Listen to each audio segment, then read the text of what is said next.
How do we show up despite grief and loss in our life? Because pain is inevitable. I am Pratna and you're listening to Rebel with a Purpose, and in today's episode we're getting deeper into understanding showing up as a channel of God, showing up on days that is difficult and showing up for your vision that is rooted in your body. Let's get into it. We are going to be speaking about grief and self-reliancy when growing a business because loss is inevitable, grief is inevitable. So how do you still show up even though you deal with these things, which is the ups and downs in life? How do you still show up for your business?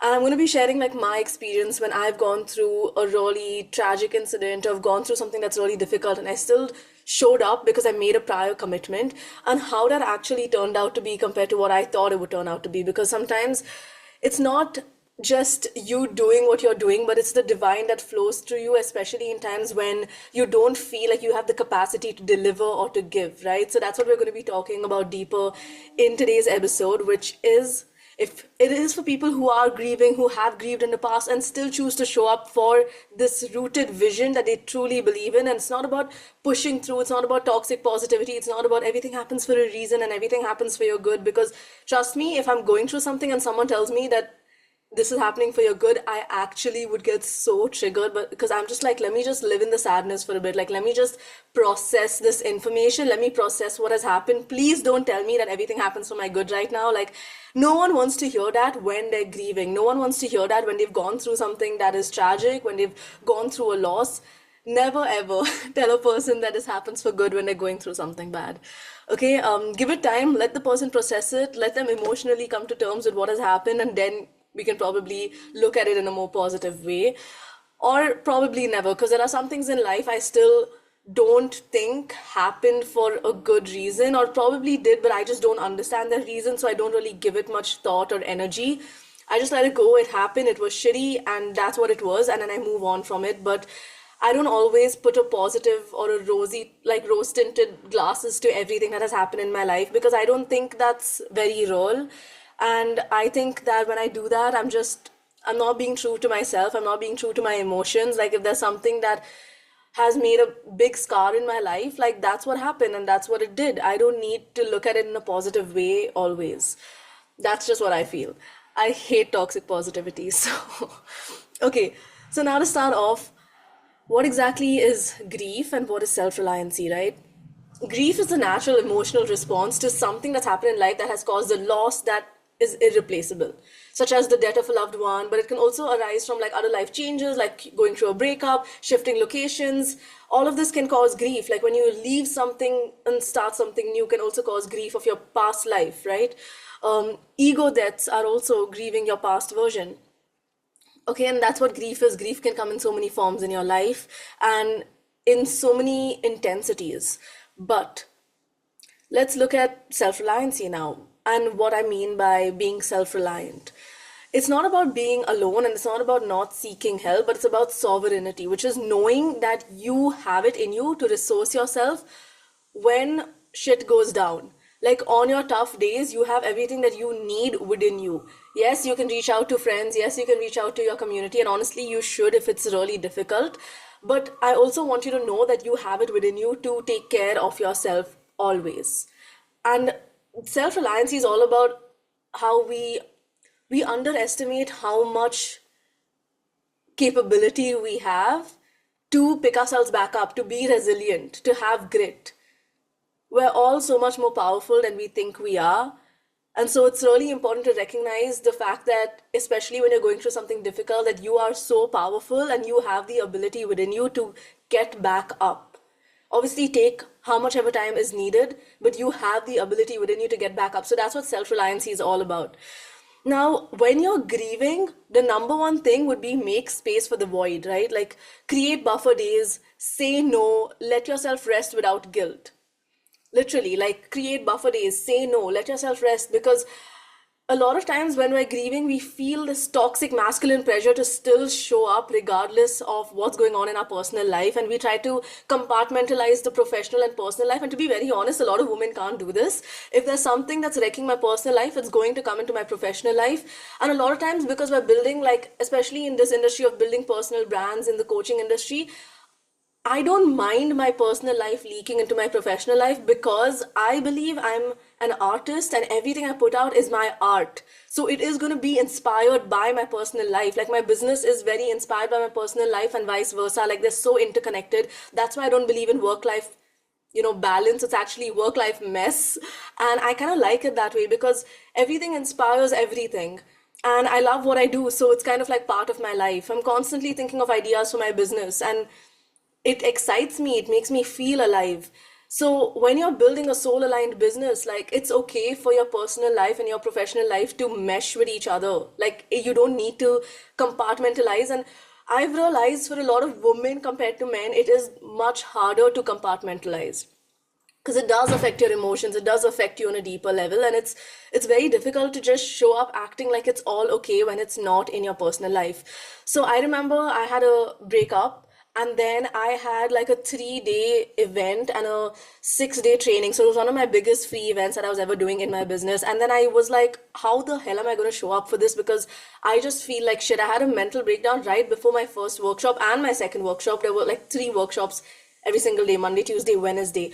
And I remember I had this mental breakdown, and I was just like, how am I going to show up? Like, how do I show up having this energy? How do I show up in my fullest capacity? And I was like, it's not fair for my clients for me to show up like half-hearted. But you will never be at 100%. Like, there are days where your 50% is your 100%, where your 30% is your 100%, and you still need to show up. That's what you do as a leader, as an entrepreneur. You show up regardless.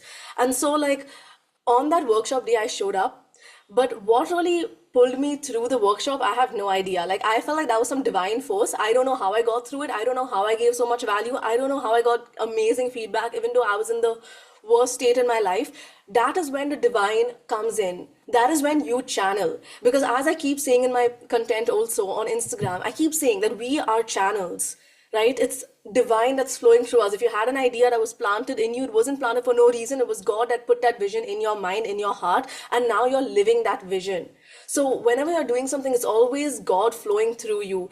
Even on difficult days, the capacity comes from God. It doesn't come from yourself. It's always coming from God, because you are co-creating with God all the time. You are never alone, which is why I speak about self-reliancy. But it's not really self-reliancy. It's more of like relying on yourself, relying on the divine, on your spirit guides, on your entire team, because they're always there for you, right? Because your friends might not always be there for you. Like, I have had moments where I'm having a mental breakdown and calling all my friends, and no one is picking up because everyone's busy or they're all sleeping, because I generally have this in like late at night and everyone's sleeping, and I feel even worse because I'm like, oh shit, I have nobody. But that's the thing, I have myself, and I'll always have myself, and I always have my divine team protecting me and guiding me, even when sometimes it's not possible for everyone to be there for you all the time, right? So it's really about relying on yourself and relying on your power, relying on God, relying on your team. Okay, so number 1 is like make space for that void. Allow yourself to say no sometimes. Allow yourself to rest without guilt, right? Number 2 is realizing and recognizing that you are more powerful than you think you are. So give yourself the chance to show up. Even if you feel like you can't, just allow yourself the chance to show up. It's fine. God got you.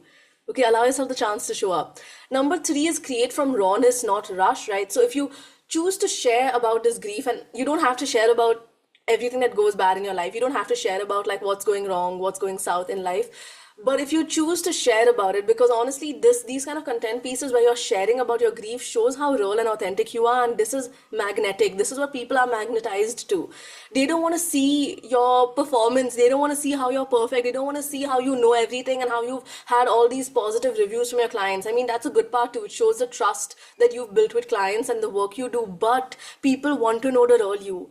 Come on, social media is getting boring. Everyone is literally posting like the performance. Everyone's posting all these positive, happy things in life. Is life always happy? No, it isn't. So like social media just seems fake most of the time to me, and I just don't like it when I'm always seeing like someone talk about the positives in their life. Like, I'm sure you have the negatives too, and that makes you whole. So where is that? Where are your shadow traits? I want to see that because I want to feel seen. I don't want to feel like shit, I'm lagging behind and I'm not, there yet. I want to feel like it is okay to be where I am. It is okay to be in this stage of my life. It is okay to have a breakup when everyone else is getting married. It is okay to not have as many clients when everyone else is getting or making millions of dollars. It is fine. These things happen. It's part of the process. I want empathy.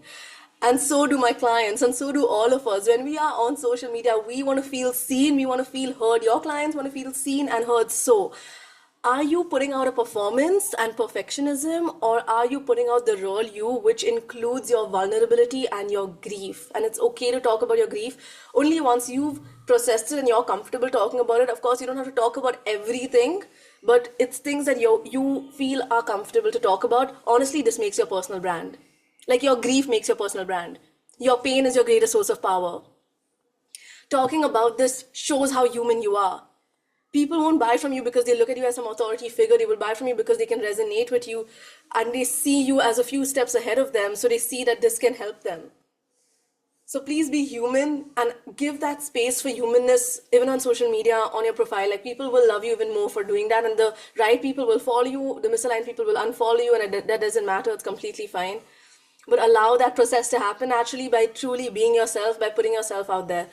Even on days where it probably feels like life is falling apart, it's okay to talk about it. Social media is your safe space. If you don't feel safe on social media, you won't be able to create a community that feels safe on social media with you, right? So it is easy to create an online community now because of technology, but the way you do it also matters so much, right? So if you can create a safe space on social media for yourself to hold all your emotions, to start this conversation on vulnerability, then you give that space to your clients, to your followers, to also have similar conversations with you. So be vulnerable and open up that space. I remember once I went to Sri Lanka for this entrepreneurship event, and over there we sat in a circle and we all were telling our stories, and this one guy opened up like so much. He became vulnerable. He really spoke about the depths of his heart, and it was so beautiful. And ever since, like, once he opened up, every other person after him opened up. And it was beautiful. People were crying, they were hugging each other. It was just so real after this one person opened up. Be that one person. Open up first. Be vulnerable. It's your social media. You're the leader. You get to create it the way you want to create it. Okay, so be that vulnerable person first and allow that space for others to be vulnerable with you too. And number 3 is lean on rituals, not on rules. What I mean by this is stop pressurizing yourself to do things a certain way and start leaning on rituals that feel good in your body and that help you process, not run, not hide. Because I've seen a lot of clients hide behind their content, hide their real emotions behind fancy carousels.